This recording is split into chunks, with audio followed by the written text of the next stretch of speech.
Jangan doakan kejelekan terhadap anak-anak.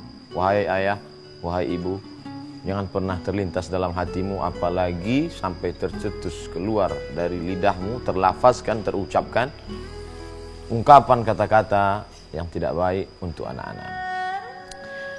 Diriwayatkan dalam suatu kisah bahwa ada seorang pemuda, dia bekerja mengembala kambing. Kambing-kambing ayahnya dia gembalakan. Tentu mungkin anak muda ini, masa anak muda yang bersemangat kerja cuma mengembalakan kambing. Tapi ayahnya tidak ada biaya untuk menyewa pengembala kambing, memberikan upah kepada pengembala kambing untuk mengembalakan kambing-kambing ini untuk keperluan makan kehidupan mereka sehari-hari. Anak yang merasa tidak senang, tertekan, susah ini berusaha untuk pergi mohon izin kepada ayahnya, tapi ayah berkata, jangan. Untuk sementara bantulah ayah. Tapi rupanya keinginan yang kuat ini terus bergejolak dalam dirinya. Akhirnya dia minjam uang kepada saudaranya. Dia pun pergi meninggalkan ayahnya yang dalam keadaan kesusahan. Bagaimana orang tua renta bisa boleh mengembalakan kambing? Akhirnya orang tua yang dalam keadaan sulit ini mohon kepada Allah Subhanahu wa taala. Dia tidak ada meminta apa-apa kepada Allah. Ya Allah, tunjukkanlah kuasamu ya Allah. Dia tidak mengatakan tolong begini ya Allah. Tidak, dia hanya berkata, ya Allah, tunjukkan kuasamu ya Allah. Apa yang terjadi? Malang tak dapat ditolak, untung tak dapat diraih. Anak ini dalam perjalanannya mengalami kebutaan. Dia tidak melihat apa-apa. Na'udzubillah, na'udzubillah. Semoga Allah melindungi, menjauhkan kita dari laknat seperti ini. Buta, tidak bisa melihat apa-apa. Bagaimana mungkin dapat bekerja mencari nafkah dalam keadaan tidak bisa melihat? Gelap segala dunia. Bagaimana akhirnya? Orang kembali mengantarkannya kepada ayahnya. Menangis, menyesal. Tapi saat itu penyesalan tak lagi bermakna. Wahai bapak, ya ini anakmu. Apa pertanyaan si ayah kepada sang anak? Apakah engkau sudah mendapatkan bagianmu? Itu saja yang dia tanyakan. Apakah engkau sudah mendapatkan bagianmu, wahai anakku? Si anak menangis, meneteskan air mata, menjawab, ya, aku sudah mendapatkannya. Inilah bagian yang layak, karena aku melawan kata-katamu. Akhirnya aku tidak dapat melihat apapun. Senangkah si ayah? Bahagiakah dia? Lalu apakah dia katakan, rasakan ini? Tidak, tidak sampai hatinya.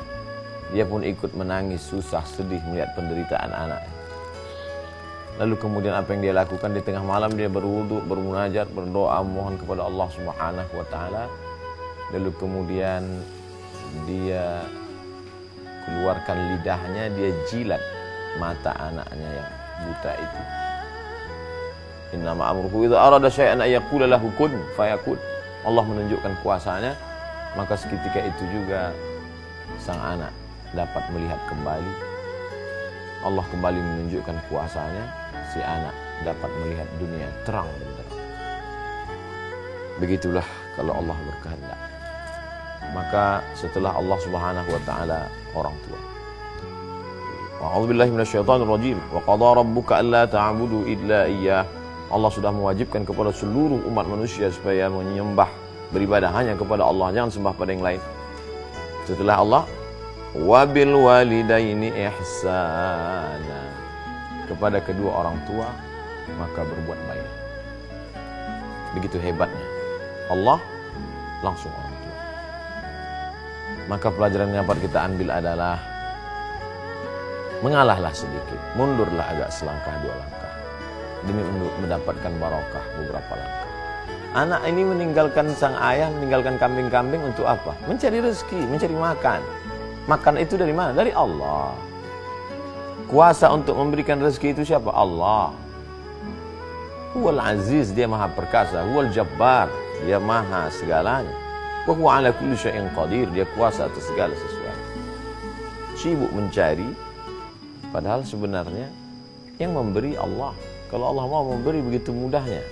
Wahai anak yang sibuk mencari karunia Allah, sampai kau lupakan ada karunia Allah yang terbesar, yaitu orang tuamu.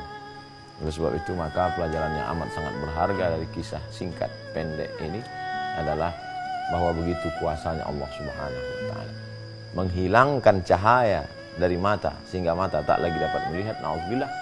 Dan kuasa juga Allah Ta'ala mengembalikan pandangan cahaya itu. Di akhir kisah ini, suatu ketika ada seorang anak menyakiti, menyusahkan ibunya. Kemudian ibu ini emosi, hilang kontrol kendali. Lalu apa kata dia? Pergilah, semoga Allah mencabut nyawamu. Masya Allah, jangan sampai keluar kata-kata itu dari mulutmu, wahai ibu. Jangan sampai mereka berenang dalam genangan air matamu. Semarah apapun, jangan sampai kau katakan kalimat yang dimurkai Allah Subhanahu wa Ta'ala. Anak itu pergi, dia menyeberang jalan. Baru saja dia melalui tepi jalan, apa yang terjadi? Kendaraan melintas. Mungkin si anak tidak melihat, mungkin sopir tidak memperhatikan, tapi yang jelas terjadi, bam, nyawa melayang, mati. Begitu cepatnya nyawa berlalu keluar dari jasad, hanya doa seorang ibu. Wahai ayah, wahai ibu, semarah apapun engkau doakan kebaikan. Wahai anak, seemosi apapun jangan pernah kau lawan. Diam adalah lebih baik. Tidak sanggup lagi diam, tidak sanggup lagi diam. Sampai akhirnya Allah SWT memberikan balasannya kepada engkau. Karena tidak dapat engkau balas budi baik mereka. Apakah dapat engkau balas bagaimana titik peluh keringat air mata ayah mencarikan makan yang halal sehingga engkau bisa menuntut ilmu? Dapatkah engkau balas bagaimana rintihan mereka saat melahirkanmu, menyusukanmu, melahirkanmu, meregang nyawa? Berapa banyak angka kematian ibu. Oleh sebab itu anak-anak bersabarlah, orang tua juga tataplah dengan tatapan keridhaan, kesenangan, kebahagiaan.